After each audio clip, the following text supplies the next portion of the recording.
Billion dollar तक का हमारा द्विपक्षीय व्यापार था, वही अब पिछले साल तक आते आते लगभग 7.5-8 बिलियन तक ही रह गया है। तो ये एक बड़ा मुद्दा आपको लगता है असंतुलन का भी रहेगा। तो ऐसे में कुछ और क्षेत्र भी तो होंगे जिनमें संभावनाएं तलाशनी होगी कि कुछ और क्या ऐसे सामान हैं जिनका आयात भारत कर सकता है, या और कौन से ऐसे क्षेत्र हैं जहां मिलकर हम इस असंतुलन को साधने में नाइजीरिया को मदद कर सकें। जी हाँ, तो इसमें वास्तव में तो विशेषज्ञ ही बता पाएंगे, मगर ये कहा जाता है कि जिस तरह से दोनों देश पूरे दुनिया के की चित्र को देखते हुए कोशिश कर रहे हैं कि हम रिन्यूएबल एनर्जी के पास जाएं, ग्रीन एनर्जी के पास जाएं, तो उसमें जो टेक्नोलॉजी है और उसमें जो सोलर एनर्जी का जो क्षेत्र है उसमें दोनों मिलकर काम कर सकते हैं। पहले भी भारत की ओर से इस विद्युत परियोजनाओं के साथ साथ सौर ऊर्जा परियोजनाओं को लेकर भी नाइजीरिया के साथ सहयोग किया जाता रहा है। खासकर जो ग्रामीण क्षेत्र हैं, जो बहुत बड़े स्तर का, लगभग आधी आबादी है नाइजीरिया की जो ग्रामीण क्षेत्रों में रहती है, वहां तक ये सुविधाएं पहुंचाई जानी भी जरूरी है। तो भारत जो पहले ही काम कर रहा है उसको आगे बढ़ा सकता है। निस्संदेह उसका बहुत अच्छी तरह से विस्तार किया जा सकता है। और दूसरी बात यह है कि जो हमारी मैन्युफैक्चर्ड गुड्स हैं, चाहे वो हमारे 2 व्हीलर्स हों या हमारी कार्स हों या हमारे इस समय मोबाइल टेलीफोन्स हों, जो नई चीजें आ रही हैं, उन सबको यदि हम बढ़ा के उसका एक्सपेंशन कर सकें, मगर ये कोई मैं राजनीतिक तरीके से नहीं कहना चाहूंगा, इसको मैं फिर से यही दोहराऊंगा कि ये जो हमारे एक्सपर्ट्स हैं बिजनेस और इंडस्ट्री में,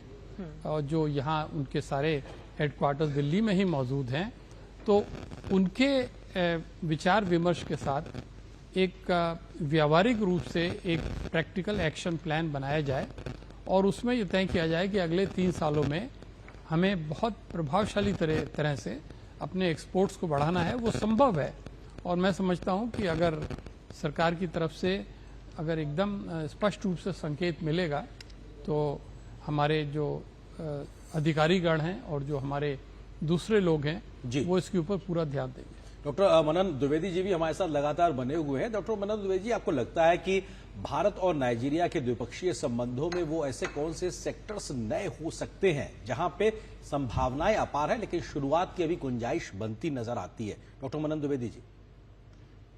हाँ जी, मैं आपको मुझे दोनों ही देशों के जो प्रतिनिधि गए हैं वहां पे मुलाकात हुई और तमाम विस्तार से बात हुई। हमें दिखाई पड़ रहा है इस तस्वीर में भारत की ओर से विदेश मंत्री डॉक्टर एस जयशंकर, इसके अलावा राष्ट्रीय सुरक्षा सलाहकार अजीत डोभाल जी भी नजर आ रहे हैं। तमाम अन्य विदेश मंत्रालय के वरिष्ठ अधिकारियों के साथ साथ तमाम जो प्रतिनिधिमंडल भारत की ओर से वहां पहुंचा हुआ वो इस बातचीत में मौजूद है। तो वहीं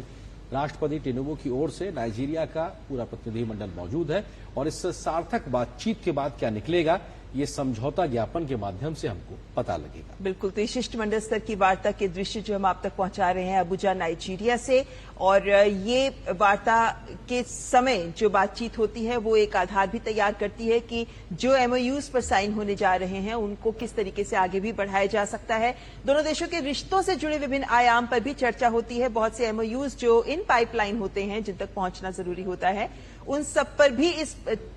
शिष्टमंडल स्तर की वार्ता में ही चर्चा की जाती